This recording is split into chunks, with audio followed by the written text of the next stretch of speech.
যখন কৃষ্ণ জন্ম নিলেন দৈবকী উদরে, মথুরাতে দেবগণ পুষ্প বৃষ্টি করে।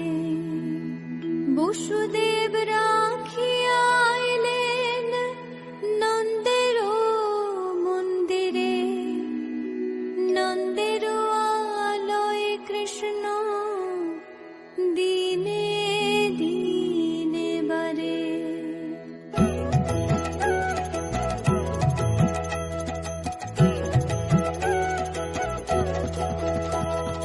শ্রীনন্দ রাখিল নাম নন্দের নন্দন, যশোদা রাখিল নাম যদু বাছাধন, উপানন্দ নাম রাখে সুন্দর গোপাল, ব্রজ বালক নাম